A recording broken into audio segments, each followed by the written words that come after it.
Apapun yang kita berikan kepada orang lain, itu sebenarnya bukan kita yang memberi, tapi Allah.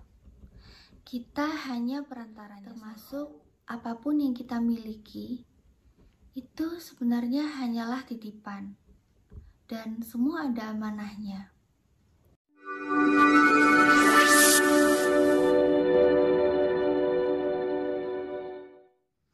Bismillahirrohmanirrohim. Assalamualaikum warahmatullahi wabarakatuh. Alhamdulillah, pertama-tama marilah kita panjatkan puja dan puji syukur kita hanya kepada Allah Subhanahu wa Ta'ala. Sebab karena rahmatnya, karena kasih sayangnya, kita masih bisa bertemu lagi saat ini. Walaupun hanya dalam media sosial, kita masih bisa dipertemukan dalam keadaan sehat walafiat. Dan tak lupa, marilah kita panjatkan sholawat kepada junjungan kita, Nabi Muhammad SAW. Sebab karenanya kita telah dipertemukan dengan cahaya kebenaran, yaitu agama Islam. Saya Natalia Iriani. Saya bukan ustazah, tapi saya adalah seorang muslimah, dan kewajiban sebagai seorang muslim adalah untuk saling mengingatkan. Pada video saya kali ini, saya ingin berterima kasih khususnya kepada sebab mungkin kalau bukan karena beliau, video ini kemungkinan besar tidak akan tercipta. Jadi apa yang saya sampaikan saat ini, saya hanya meneruskan apa yang sampaikan pada saat khotbah beliau. Jadi saudara-saudaraku, apa yang tertera di Al-Quran sudah pasti benar. Apabila ada perintah Allah, ud'uni astajib lakum, berdoalah kepadaku, niscaya akan aku perkenankan bagimu. Itu artinya Allah pasti akan menjawab doa-doa kita. Bahkan di dalam Al-Quran, kita pun diajarkan doa yang sangat masyhur, yaitu doa sapu jagat. Rabbana atina fid dunya hasanah wa fil akhirati hasanah wa qina adzabannar. Doa ini meminta kebaikan di dunia dan kebaikan di akhirat.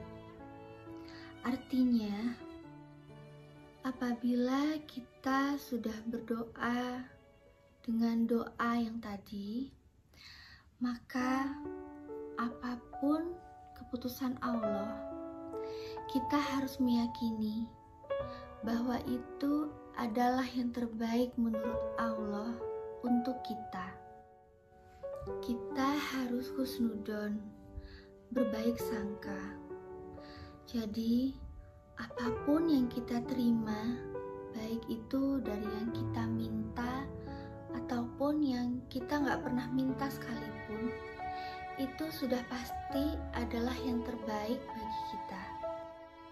Kita harus mensyukuri, karena dengan kita mensyukuri itu, maka Allah akan menambahkan nikmat bagi kita. Saya ingin mengutip dua ayat.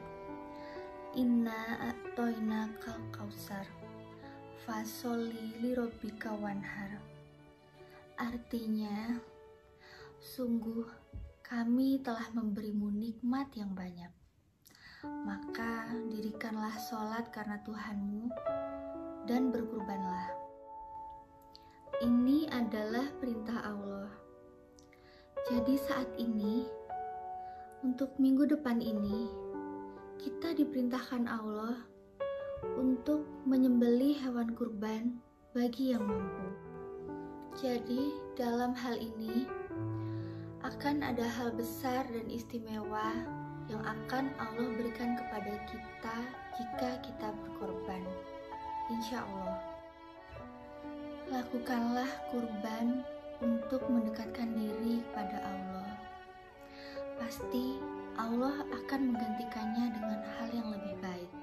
Tetapi jika kita ini mampu untuk berkorban, tapi kita masih pura-pura tidak mampu untuk berkorban, maka Rasulullah pun bersabda, barang siapa memiliki kemampuan namun tidak berkorban, maka jangan sekali-kali mendekat ke tempat sholat kami.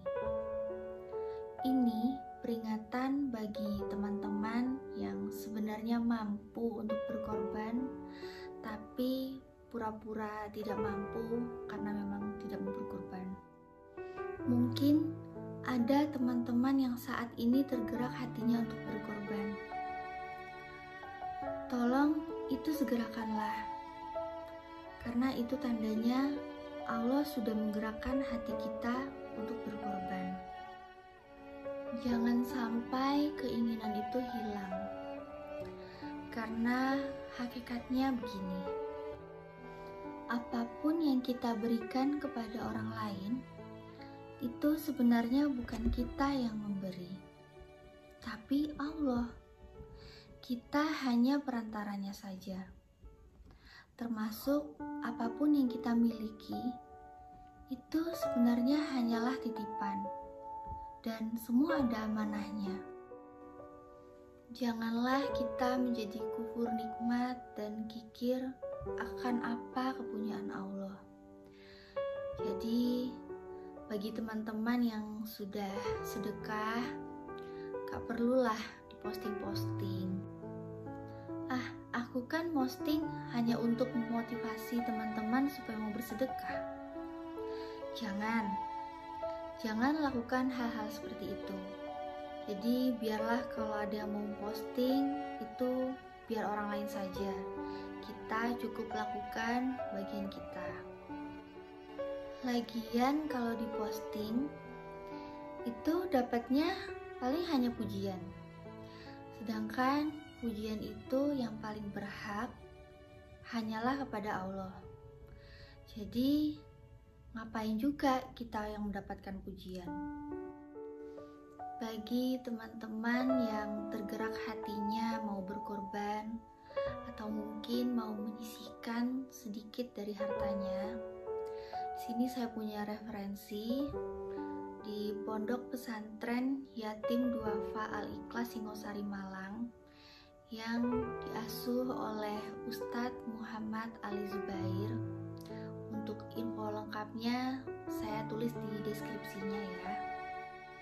Dan sekedar informasi bahwa anak-anak yang ada di Pondok Pesantren Yatim Duafa Al-Ikhlas Singosari ini itu bukanlah sekedar anak yatim dan duafa biasa saja, tapi mereka adalah mu'alaf.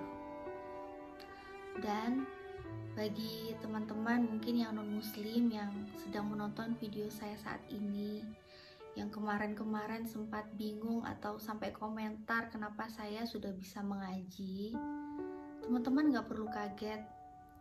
Bahkan di Pondok Pesantren Yatim Duafa ini, itu malah mu'alaf-mu'alafnya sudah banyak yang hafiz. Artinya mereka sudah banyak yang menghafal Al-Quran. Jadi cukup sekian yang bisa saya sampaikan. Saya mohon maaf bila ada kata-kata saya yang gak berkenan buat teman-teman. Namun jika ada baiknya, itu semua hanya datang dari Allah